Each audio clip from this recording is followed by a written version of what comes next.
আন্তর্জাতিক যুব দিবস উপলক্ষে বাংলাদেশ জামায়াতে ইসলামী সাতক্ষীরা শহর এবং সদর বিভাগের উদ্যোগে বর্ণাঢ্য র্যালি এবং মহাসমাবেশ অনুষ্ঠিত হয়েছে।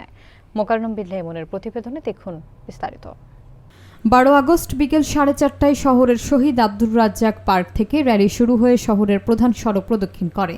মিছিল পূর্ব সমাবেশে বক্তব্য রাখেন জেলা জামায়াতের সভাপতি উপাধ্যক্ষ শহীদুল ইসলাম মুকুল, জেলা যুব বিভাগের সভাপতি উপাধ্যক্ষ ওমর ফারুক, জেলা অফিস সেক্রেটারি মাওলানা রুহুল আমিন, শহর শিবির সভাপতি আল মামুন, শহর জামায়াত আমির জাহিদুল ইসলাম সহ অন্যান্য নেতৃবৃন্দ।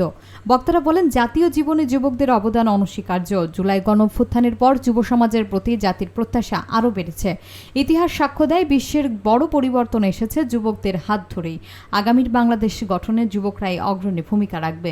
এজন্য যুবশক্তির বিকাশে অনুকূল পরিবেশ নিশ্চিত করা জরুরি। আলোচনা সভা শেষে র্যালিটি শহীদ আব্দুর রাজ্জাক পার্ক থেকে নিউ মার্কেট মোড়, খুলনা রোড মোড় এবং নারিকেলতলা মোড় প্রদক্ষিণ করে পুনরায় পার্কে এসে শেষ হয়।